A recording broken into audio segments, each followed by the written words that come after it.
Welcome to 4W news and analysis.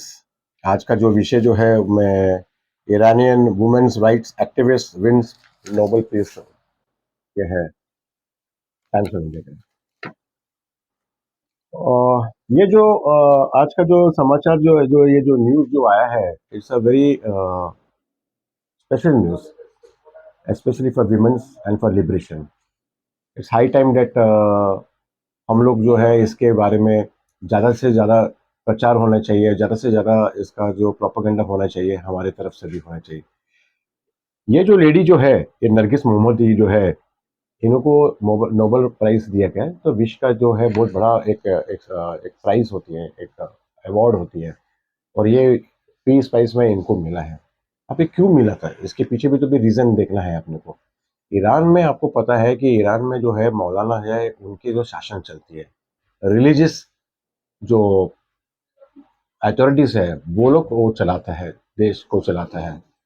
और कोई वहाँ पे जो इलेक्शन और सिलेक्शन जो भी होता है, ये उधर उधर के जो मौलाना लोग जो है वो लोग चुन के आ जाते हैं, और उनका एक जो है असेंबली होता है। ये जो हिंदुस्तान जैसा नहीं है, जहाँ पे हर टाइप के आदमी लोग आता है, तो ज़्यादा से ज़्यादा आदमी वो वहाँ का ही होता है।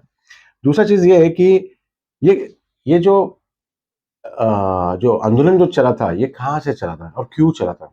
आपको पता है कि ईरान के अंदर ड्रेस कोड के लेके बहुत बड़ा इशू है। वो लोग को वहाँ पे कंपलसरी है बुर्का पहन के घूमना है।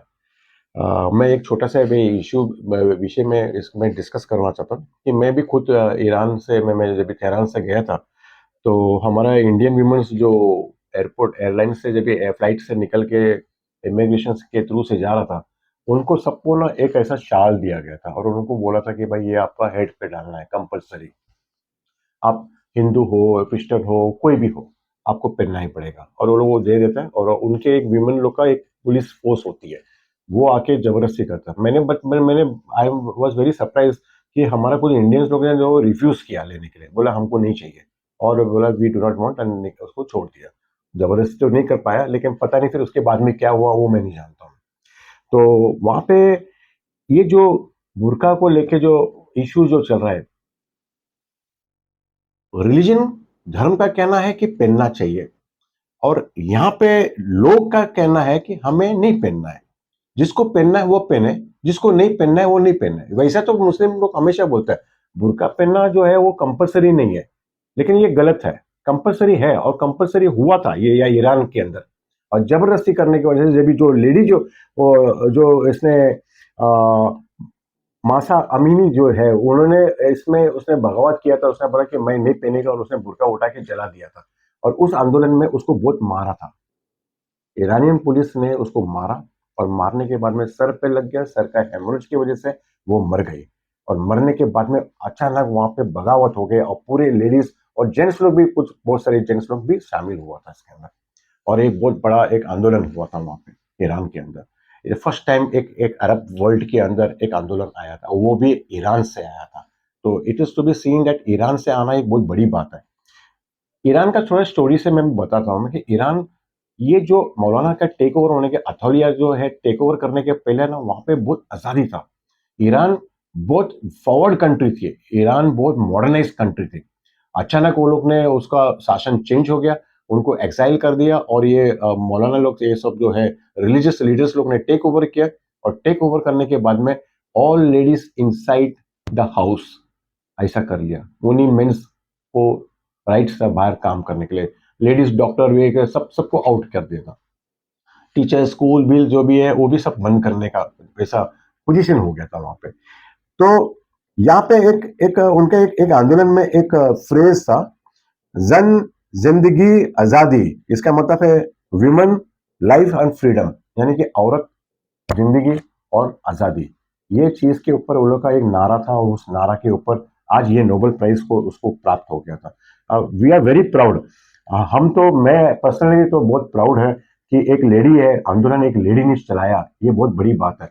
ये मर्द लोग नहीं कर सकता है आंदोलन, एक औरत ही लेके आ सकता है। हर देश में भी कहीं पे भी हो, ब्लैक्स का राइट्स में भी एक लेडी है जिसने वो जो बस से उतरने से इनकार किया था, और वहां से आंदोलन हुआ था। तो इससे इससे साबित होता है कि womens are the future and womens are going to be the next leaders of the whole world.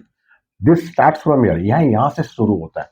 और ये जो लेडी जो है नरगिस मोहम्मदी जो है वो उसने बहुत से लड़ाई किया। इनकी छोटी सी ब्रीफ है, वो इंजीनियर है, वो लेडी जो है वो इंजीनियर है बाय ट्रेनिंग। और वो करियर जो स्टार्ट किया था ये जो आंदोलन में, वो 19 ईयर्स का जब भी थी, छोटी थी, तब से स्टार्ट किया था। आप सोचो कि उसने इतना इतना खूबसूरती से उसने लड़ाई किया था। उन्होंने शादी करने के बाद में ये जो उसके जो बच्चे लोग है और उसके जो पति है वहां से फरार होना पड़ा था उनको, जबरदस्ती से वहां पे एक्साइल हो गया, उनको दूसरे देश में गया, वो दूसरे देश में जाके रह रहे। और उसके दो बच्चे हैं, ट्विंस है, जुड़वा बच्चे हैं। और उसका पति, ये जुड़वा बच्चे और उसका पति को उन्होंने कभी भी नहीं मिला, गया 15 साल से। 15 साल से वो अकेली लड़ रही है, अकेला। अपने बच्चे को और अपने पति को उसने बोला कि आप देश छोड़ दो, बाकी का मैं यहाँ पे मैं देख लूंगा मैं। और इसी तरह से ये अपनी लड़ाई चालू रखा। आज भी ईरान इसको बार बार उसको डरता है इनसे। इसको इसकी जो सजा है 100 154 150 150 का उसको चाबुक था, उसको चाबुक से मारना था, लाशेस। क्यों? क्योंकि उसने आंदोलन में लिया था और वो उसको सजा था ये इसके बारे में।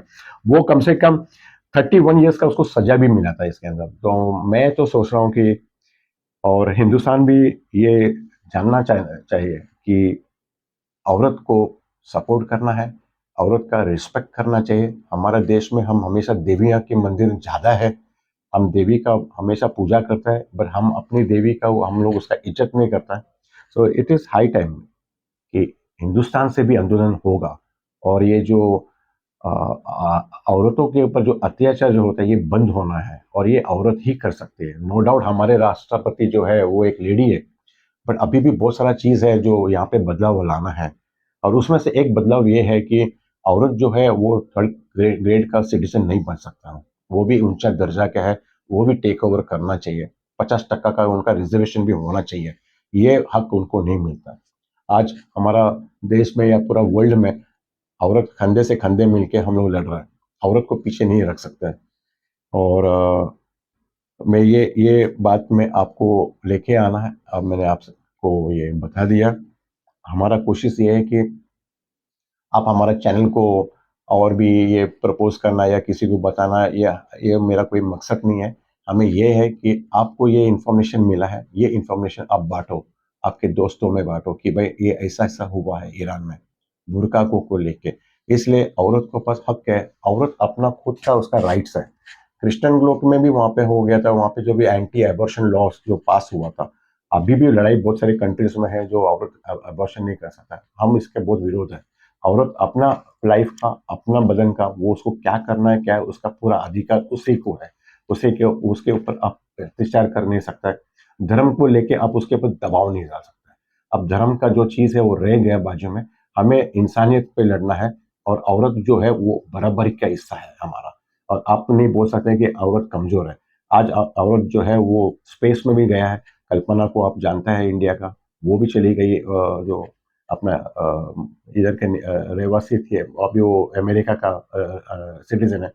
वो अगर जा सकती है तो इसका मतलब औरत अगर चांद तक पहुंच सकता है या चांद के वहां पे चक्कर मार सकता है, तो ये तो वर्ल्ड में आज़ादी करना कोई बड़ी बात नहीं।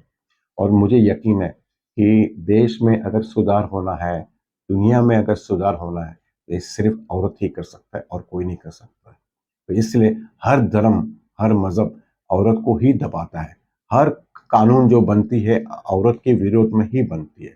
सो this is a welcome news for Iran. Iran का जो है ये मैं न्यूज़पेपर से मैं एनालाइज किया है। और मेरा जो जानकारी है, क्योंकि मैं भी तेहरान में जा चुका हूँ मैं, और मैंने देख चुका है वहाँ पे कि औरत को एक थर्ड क्लास सिटीजन जैसे माना जाता है। So this is welcome news. And I my मेरा जो है उसके बधाई है, and it's best of luck to her.